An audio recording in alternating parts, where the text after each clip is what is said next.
Daily round up में आप सबको खुशामदीद। आज अमेरिका में 20 मार्च बुध का दिन गुजर चुका है। सबसे पहले आपको व्हाइट हाउस लेके चलते हैं, जहां डोनाल्ड ट्रंप ने यूक्रेनियन प्रेसिडेंट ज़ेलेंस्की से तकरीबन 1 घंटा फ़ोन पे बात की है। कल सदर प्यूटन रशियन प्रेसिडेंट से बात हुई थी। आज ज़ेलेंस्की से 1 घंटा बाद उसमें ज़ेलेंस्की को इस बारे में जो रशिया के साथ जो डील हो रही है, उसके बारे में आगाह किया और ख़ास तौर पे एक जो मौजू बहस रहा वो एक पावर प्लांट है जो यूक्रेन ने जो रशिया का पावर प्लांट है लेकिन यूक्रेन ने उस पर कब्जा किया हुआ है जंग के बाद।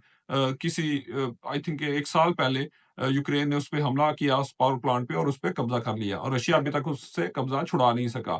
तो ज़ेलेंस्की ने इस ख्वाहिश का इज़हार किया है कि वो पावर प्लांट जब सीज़ फायर की डील हो, जब जंग बंदी की माहदा हो, तो उसमें वो पावर प्लांट यूक्रेन को मिलना चाहिए। क्योंकि वो यूरोप का सबसे बड़ा पावर प्लांट है। उससे तकरीबन 3 या 4 मुल्कों को उससे जो बिजली मुहैया हो सकती है और यूरोप के लिए भी वो बहुत अहम है। तो ज़ेलेंस्की ये चाहता है कि वो पावर प्लांट यूक्रेन को दिया जाए। इसके अलावा जो बायलैटरल मुज़ाकरात हैं उनके बारे में भी बात हुई कि इस साल के अंदर कुछ महीनों के अंदर बल्कि इस बात को पहले इनिशियल फेज़ होगी सीज़ फायर की कि पहले जंग बंदी हो, उसकी कुछ शराइत रखी जाए और उसके बाद जो फाइनल डील होगी उसमें उस पे काम किया जाएगा। वो उसमें कुछ महीने भी लग सकते हैं जो फाइनल डील की तरफ। तो इसके बाद आपको बताता चलूं कि डोनाल्ड ट्रंप ने आज तकरीबन एक आज भी 3-4 एग्जीक्यूटिव ऑर्डर पे साइन किया है, लेकिन अभी तक तकरीबन कोई 500 से ज्यादा एग्जीक्यूटिव ऑर्डर पे साइन डोनाल्ड ट्रंप कर चुका है। और इसके बाद तकरीबन 23 फेडरल कोर्ट जो उनकी रूलिंग्स डोनाल्ड ट्रंप के खिलाफ आ चुकी हैं। तकरीबन सॉरी 37 रूलिंग डोनाल्ड ट्रंप के खिलाफ आ चुकी हैं। इसमें बहुत ज्यादा केस ऐसे थे जिनमें बर्थ राइट सिटीजनशिप का मामला था, ये जो इलीगल है उनको डिपोर्ट करने का मामला था, या कुछ अदारे बंद करने का, जैसे यूएसएड को बंद किया गया। इसके अलावा कुछ डिपार्टमेंट से लोगों को तकरीबन आधे से ज्यादा जो वर्क फोर्स थी किसी डिपार्टमेंट में उसको निकाल दिया गया। तो उस पर काफी ज्यादा फेडरल रूलिंग के खिलाफ हुई और उस पे केस चले। यहाँ एक ऐसा होता है कि जब सदर के पास इख्तियारात है, वो एग्जीक्यूटिव ऑर्डर सदारती हुक्म पे दस्तखत करके कुछ किसी भी अमल को किसी भी एक्ट को लागू कर सकता है, लेकिन उसके बाद अदालतों के पास भी एक इख्तियारात है कि अदालतों में लोग चैलेंज कर देते हैं। मोस्ट ऑफ द टाइम जो है एनजीओ जो नॉन गवर्नमेंट ऑर्गेनाइजेशंस होती हैं वो जो डोनाल्ड ट्रंप को अदालत में ले जाती हैं, उनके खिलाफ लॉ सूट फाइल कर देती हैं। और कुछ केसेस में यहाँ पे जो जैसे यूनियन है, वर्कर यूनियन है, टीचर यूनियन है, यहाँ पे यूनियंस भी अमेरिका में बहुत ज्यादा हैं और वो यूनियन उनके पास बजट होता है, उनके पास पैसे होते हैं कि वो अच्छे वकील हायर कर सकें। तो इस तरह वो डोनाल्ड ट्रंप को या किसी भी सदर को वो अदालत में ले जाते हैं और वहां पे उनके खिलाफ जो केस है वो चलता रहता है और वो कई कई दफा कई महीने भी लग जाते हैं और उस दौरान वो जो सदारती हुक्म है उस पर अमल नहीं होता। इसके अलावा डोनाल्ड ट्रंप के आजकल जो जितने भी जज हैं, खास तौर पे जिन्होंने ये रूलिंग्स डोनाल्ड ट्रंप के खिलाफ दी हैं, उनको इम्पीच करने, उनको नौकरी से निकालने की तरफ जो डोनाल्ड ट्रंप इशारा कर रहा है, उनको धमकियां दी जा रही हैं, उनको निकाला नहीं जा सकता। इस पे जैसे आपको कल बताया था कि जो चीफ जस्टिस हैं जॉन रॉबर्ट, उन्होंने भी डोनाल्ड ट्रंप को एक वार्निंग दी कि आप इस तरह जजेस हैं उनके खिलाफ ना जाएं, आप अपने जो आपके अख्तियारात हैं उसमें रह के अमल करें। तो ये फ्रिक्शन आजकल बहुत चल रही है। इसके अलावा जो जे एफ कैनेडी के असैसिनेशन, जो साबका सदर जॉन एफ कैनेडी की जो उनका कत्ल हुआ, उसके बाद जो वो फाइल और सबूत जो रिलीज किए गए, जो पब्लिक किए गए, उसके बाद जो जॉन एफ कैनेडी के एक जो उनके ग्रैंड सन है, उनके पोते जो हैं, उनका नाम है स्कोल्सरबर्ग। ये इनकी 32 साल एज है। ये जॉन एफ कैनेडी की बेटी कैरोलाइन कैनेडी के बेटे हैं। तो उन्होंने क्या है कि हमें इसके बारे में आगाह नहीं किया और ना ही डोनाल्ड ट्रंप इंतजामिया ने हमें एतमाद में लिया कि जो वो फाइल रिलीज करेंगे या क्या किस मामले में कौन सा डाटा रिलीज कर रहे हैं, कौन से सबूत रिलीज कर रहे हैं।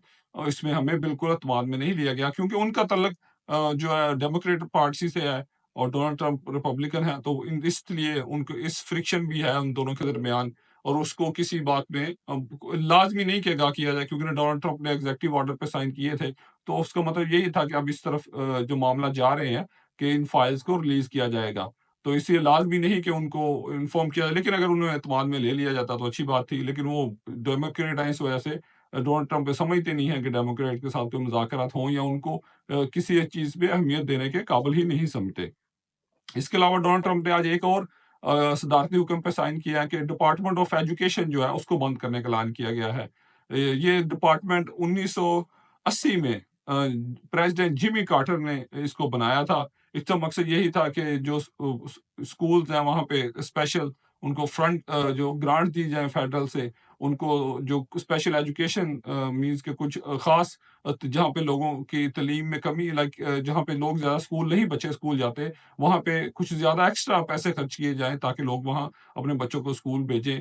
موسٹ آف دا ٹائم یہاں پہ زیادہ تر بچے اسکول جاتے ہیں تقریباً، لیکن کچھ علاقوں میں ہوتا ہے کہ وہاں پہ لوگوں کا اتنا رجحان نہیں ہوتا، تو ان پہ اس ادارے کا مقصد تھا کہ وہاں پہ پیسے خرچ کیے جائیں۔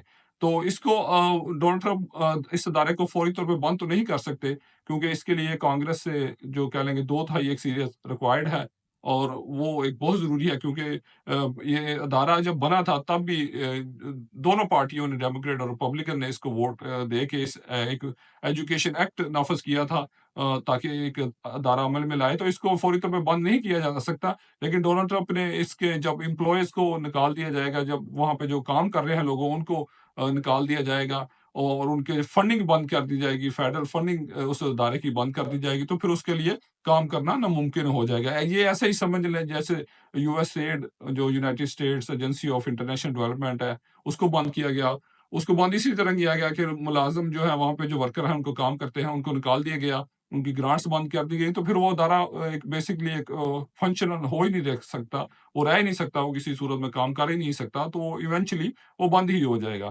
تو اس کا یہ آپ کو بتاتا جاؤں کہ ڈپارٹمنٹ آف ایجوکیشن کو بند کرنے کا مقصد یہ نہیں ہے کہ یہاں پہ اسکول بند ہو جائیں گے یا کالج بند ہو جائیں گے۔ یہ ایک صرف لمیٹڈ سا ایک فنڈنگ ہوتی ہے جو فیڈرل پرووائڈ کرتی ہے اسکولز کو۔ زیادہ تر اسکول وہ ٹاؤن، ہر ٹاؤن کے اسکول ہیں وہ ٹاؤن کے فنڈ جو ٹیکس اکٹھا ہوتا ہے اس سے ہی چلتے ہیں، یا بہت تھوڑا بہت جب اسٹیٹ سے لیتے ہیں۔ اسٹیٹ ایک اپنا ایجوکیشن سے ریلیٹڈ جو کریکولم ہے، جو وہاں کتابیں پڑھائی جاتی ہیں، اس پہ اسٹیٹ کا انفلوئنس ہوتا ہے۔ اسٹیٹ سے تھوڑی بہت گرانٹ بھی ملتی ہے، لیکن زیادہ تر جو اسکول کا بجٹ ہوتا ہے، وہ جو ٹاؤن کا ٹیکس ہے، ہر ٹاؤن کا ایک اپنے اسکول ہوتے ہیں، وہ ٹاؤن کے ٹیکس سے وہ اسکول چلتے ہیں۔ تو اس کا مطلب ہرگز نہیں ہے کہ اگر ڈپارٹمنٹ آف ایجوکیشن بند ہو رہا ہے تو اسکول بند ہو جائیں گے یا کالج بند ہوں گے۔ یہ تھوڑا اثر پڑے گا، لمیٹڈ، تھوڑا جو فنڈنگ کم ہوگی، بلکہ بند ہو جائے گی جو فیڈرل گرانٹ ہے، تو لیکن اس کا مطلب یہ نہیں کہ اسکول بند ہو جائیں گے یا بچے اسکول نہیں جائیں گے۔ یہ معاملات ایسے ہی چلتے جائیں گے، لیکن وہ کوئی آلٹرنیٹو اپنا وے، کوئی فنڈنگ کا یا اپنے جو اخراجات ہیں ان کو کم کر لیں گے، اس طرح وہ اپنے اسکول، اپنے معاملات کو بہتر کر لیں گے۔ تو آج کے لیے اتنا ہی، باقی کل آپ کے ساتھ پھر حاضر ہوں گے۔ Thank you.